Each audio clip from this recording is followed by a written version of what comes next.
What's going on, guys? Welcome back to LSR 10. The FIFA World Cup quarterfinals are finally here, and honestly, I don't think FIFA could have picked a better match to kick things off. France versus Morocco, a repeat of the 2022 World Cup semi-final. Back then, France won 2-0, but if you actually watch that game, you'll remember Morocco were absolutely brilliant. They created chances, they tested Hugo Lloris again and again, and despite the scoreline, they showed the entire world that African football had reached another level. Now, fast forward 4 years, this Moroccan team has improved even more. Even France's own camp has admitted that. So, the big question is, can Morocco finally get their revenge, or will Kylian Mbappe continue his quest for another World Cup and another Golden Boot? Because, make no mistake, France are looking absolutely terrifying. And today we are going to break down absolutely everything. We look at team news, injuries, pre-treated lineups, tactical battle, key players, referee controversy, statistics, and of course, my final prediction. So if you enjoyed detailed football analysis, make sure to subscribe because we are covering every single World Cup knockout game. Let's begin. Whenever people see France versus Morocco, the first thing they remember is Qatar 2022. France won 2-0. Theo Hernandez scored early and Colomboani finished it late. But honestly, that scoreline doesn't tell the full story. Morocco had chances, they dominated periods of that game. They forced France to defend, and France needed some excellent goalkeeping to come away with a clean sheet. That match announced Morocco as a genuine football powerhouse. Now, we are meeting again. But the difference is this Moroccan team looks even better. They have got more depth, more experience, more confidence, and perhaps more importantly, they genuinely believe they can beat anyone. This isn't a team that's going to be happy to reach the quarterfinals. They're coming here believing that they can reach another World Cup semi-final. Let's start with France. They have quietly had one of the strongest tournaments. Against Paraguay in the round of 16, it wasn't beautiful, it wasn't free flowing. Paraguay defended with absolutely everything, only around 24% possession, constant fouls, stopping every transition, trying to frustrate Mbappe and company. Eventually, Mbappe converted the penalty, France won 1-0. Professional, efficient, job done. And sometimes, championship winning teams don't need to play brilliantly, they just need to win. France have now won 7 competitive matches in a row. They have won 11 of their last 12 competitive matches. This year alone, they have won 8 of their 9 games. They have scored first in every World Cup game. They are peaking at exactly the right time. Now, let's talk about Morocco. Honestly, I was impressed. Against Canada, the first half wasn't that great. Canada actually caused problems. But after halftime, Morocco completely changed their game. Unai scored, then they scored again. Rahimi added another. Final score 3-0. And that's what dangerous about Morocco. Even when they don't play their best football, they can suddenly destroy teams. Before that, they eliminated the Netherlands on penalties after a 1-1 draw. And remember, the Netherlands were one of the favorites. Many prediction models actually had them reaching the final. Morocco knocked them out. Now they are here again. Another World Cup quarterfinal, another chance to make history. Now, before we get into football, let's address the biggest talking point, the referees. You have probably seen on social media, everyone is talking about it. People are saying Argentina wants France eliminated. FIFA is helping Argentina. The referee is Argentinian. And honestly, I think people are overreacting. Because let's be fair, French referees have also officiated Argentina games. It happens, referees come from different countries. As long as they are professional, there shouldn't be an issue. The referee tonight is Facundo Tello, one of Argentina's top referees. Naturally, because Argentina is still in the tournament, people started questioning this appointment. Didier Deschamps was actually asked about it. His response was brilliant. He basically said, my opponent is Morocco, not the referee. Exactly. At this stage, players decide the games, not conspiracy theories.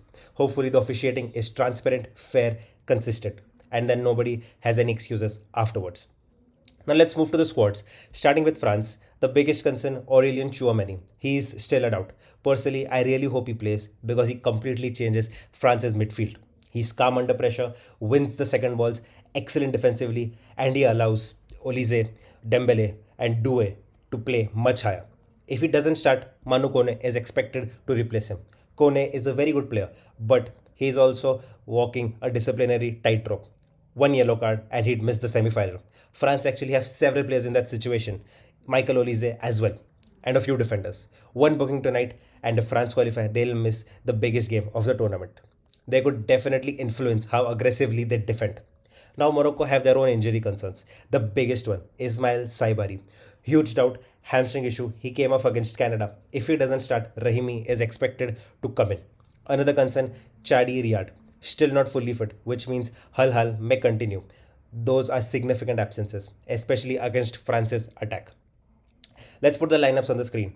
Mike Mainon in goal, right back Jules Koundé, centre back Aubameyang and Saliba, left back Digne, midfield partnership Rabiot and Kone, Michael Olise, Dembele, Mbappe, the attackers, and according to L'Equipe, it's going to be Desiree Doué and not Bradley Bacola. Now let's move over to Morocco because this team deserves a lot of respect. In goal, we have Yassine Bouno, one of the best goalkeepers in international football. We also what he did in Qatar, and once again, he's been outstanding in this tournament. Right back is Ashraf Hakimi. Honestly, he's probably Morocco's biggest weapon after Brahim Diaz. Yes, he defends well, but what makes him special is what he does going forward. Across the last two World Cups, Hakimi has created 21 chances, the most by any defender. In this tournament alone, he's created 15 chances, which is the highest by an African player in a single World Cup. This tells you everything. At centre back, I'm expecting Issa Diop and Chadli Riyad. And if Chadli Riyad is not available, we have Hal. The left back should be Mazraoui. In midfield, we have got Ayub Bouadi and El Noavi to start. And in up front, we have got Brahim Diaz, Ouanawi, El Khanous, and Rahimi. Sorry for the pronunciations. But this Morocco side, there isn't just that parks the bus anymore. They have got runners, they have got technical players, they have got pace, and they have got players who can hurt you in transition. Now, this is where the game becomes fascinating. Everyone talks about France's attack Mbappe, Dembele, Olise, Doué. But I actually think the game will be decided in the midfield. France are probably the best transition team left in the tournament.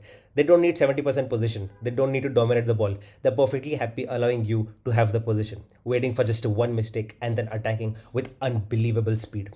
Mbappe drifts inside, Dembele stretches the pitch, Olise drops deep, receives between the lines and starts the attack. It's controlled chaos. And that's what makes France so dangerous. Morocco, meanwhile, are a completely different challenge compared to Paraguay. They are much more comfortable on the ball. Against the Netherlands, they had long spells of possession. Against Canada, once they settle down, they control the second half. They'll try to keep the ball, slow France down, avoid turnovers, because the worst thing you can do against France is lose possession in midfield. The moment that happens, Mbappe is running, Dembele is running, Olise has already spotted the pass, game over. Now we go over to the key individual battles. The first one is Mbappe versus Hakimi. Let's start with the obvious one. These two know each other extremely well. They are friends off the pitch. But for 90 minutes, friendship disappears. Mbappe already has 7 goals and 2 assists and 12 chances created in this World Cup. He isn't just finishing moves, he's creating them too. And if Hakimi can stop Mbappe one on one, Morocco's chances increase massively. But stopping Mbappe for 90 minutes, almost impossible. Next, Olise versus Morocco's midfield.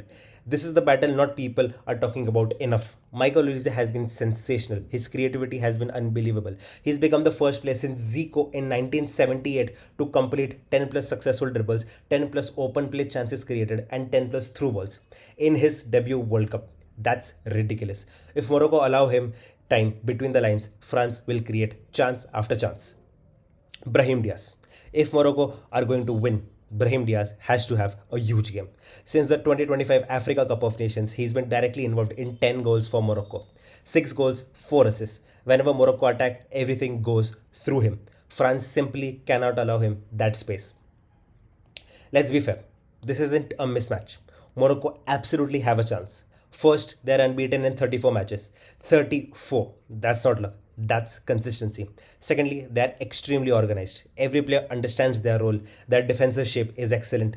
And third, their danger is from wide areas. Hakimi and Mazraoui join attacks. And finally, they genuinely believe this squad has already shown in 2 consecutive World Cups that they don't fear big teams. They reached the semi-final in 2022. Now they're back in another quarter-final. This isn't a surprise anymore. They're here because they're good enough. But despite all that, I still think France deserve to be favorites. Why? Because they simply have many more match winners. Mbappe can decide the game by himself. Dembele can beat 3 defenders in one run. Olise can create something from absolutely nothing. Mainon is world class. Saliba has been outstanding. And Deschamps knows exactly how to manage knockout football. There's another statistic I really like. France have won 11 of their last 12 competitive matches, including 7 in a row. They're also trying to reach their 3rd consecutive World Cup semi-final. Only Germany and Brazil have managed similar runs in modern football. That tells you how consistently elite they have been. Now, time for the prediction.